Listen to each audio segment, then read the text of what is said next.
భోజనంలో గుడ్డెట్టారా, గడిది గుడ్డెట్టారా? అన్నం తినేవాడు కోడిగూడు పెట్టడం ఏంటంటే బుద్ధి ఉందా లేదా? చదువుకోమని లేకపోతే వెళ్ళిపోమని చెప్పాడు. ఫార్మేజ్ ఇన్ని ఇస్తే వాడు చదువుతాడా? శోభనం పెళ్లి కొడుకులో మంచం ఎక్కువ కూర్చుంటాడు. ఇప్పుడు గరికపాటి గారు చేసిన వ్యాఖ్యలు మీరు ఎట్లా చూస్తారు? గరికపాటి గారి చేసేటువంటి ప్రవచనాలు కావచ్చు, ఆయన ఇచ్చేటువంటి సందేశాలు కావచ్చు, అందరికీ చాలా బాగా నచ్చుతాయి. ఆయన వేసేటువంటి చలోక్తులు కానీ అందరికీ నచ్చుతాయి. కానీ ఆయన మొన్న చేసినటువంటి గుడ్డు, గాడిద గుడ్డు, ఈ మిడ్ డే మీల్స్ అవసరం లేదు పేద విద్యార్థులకు అనేది, ఇలాంటి చలోక్తులు పేదవారి మీద వేస్తే అది మాత్రం ఎవరు కూడా సహించరని చెప్తున్నాం. ఇవాళ దాదాపుగా 99% మంది పేద మధ్యతరగతికి చెందినటువంటి విద్యార్థులు మాత్రం ఇలా ప్రభుత్వ పాఠశాలలో చదువుకుంటున్నారు. దాదాపుగా ఈ మిడ్ డే మీల్స్ పెట్టక ముందుకు దాదాపు మేము కూడా పోయినాం. ఇప్పుడు నార్మల్గా ఇస్తుంటే పొద్దున్నే లేచి ఒక పేదవాళ్ళు కానీ మధ్యతరగతి వాళ్ళు కానీ వాళ్ళు వ్యవసాయం చేసుకుంటారు, లేకపోతే కూలీ పనులు చేసుకుంటారు.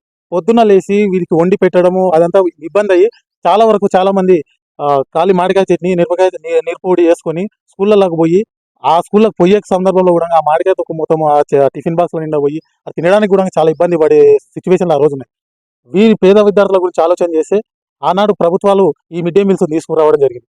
దీనివల్ల కనీసం ఇంట్లో పోషకాహారం లభించని పరిస్థితులలో కనీసం స్కూల్లోనైనా విద్యార్థులకు పోషకాహారం పెట్టాలని చెప్పి మంచి పోషకంతో విలువలతో కూడినటువంటి ఆహారాన్ని ప్రభుత్వాలు అందిస్తున్నాయి. దానివల్ల కూడా ఎంతో మంది ఇవాళ అదే పేరెంట్స్ కూడా ఆ పొద్దున్నే వంట వండే భారం తగ్గుతుంది. ఇలాంటి పేద విద్యార్థులకు ఇచ్చేటువంటి ఈ మిడ్ డే మీల్స్ మీద గరికపాటి గారు ఈ విధమైనటువంటి వ్యాఖ్యలు చేయడం అనేది ఎవరు కూడా సహించబోరు.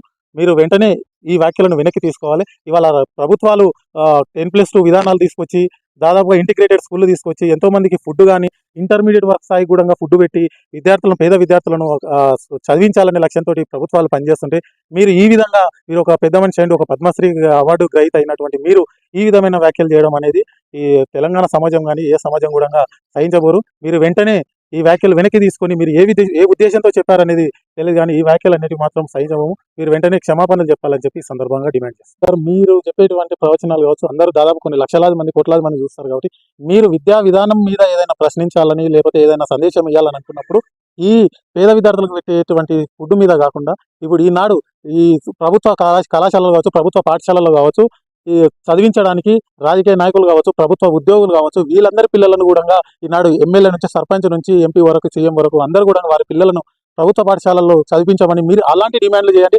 దాని ద్వారా స్కూల్ సక్రమంగా ఇంకా మెరుగుపడి పనిచేయడానికి అవకాశం ఉంటుంది. మీరు గుడ్లు లెక్క పెట్టుకుంటూ కూర్చోవాలా అని చెప్పి ఈ మాటలు మాట్లాడగా ఇలాంటి వ్యాఖ్యలు చేయండి. మీ సొంత మీ పిల్లలు కూడా ప్రభుత్వ ఉద్యోగాలు చేస్తున్నారు. మీ మనవరాలు కావచ్చు, ఇట్లా ఎంతో మంది వీళ్ళందరినీ కూడా ప్రభుత్వ పాఠశాలలో చదివించమని ఆ సందేశాలు ఇవ్వండి. దాని ద్వారా ప్రభుత్వ పాఠశాలలు ఇంకా డెవలప్మెంట్ అవ్వడానికి అవకాశం ఉంటుంది. కానీ ఇలాంటి వ్యాఖ్యలు మాత్రం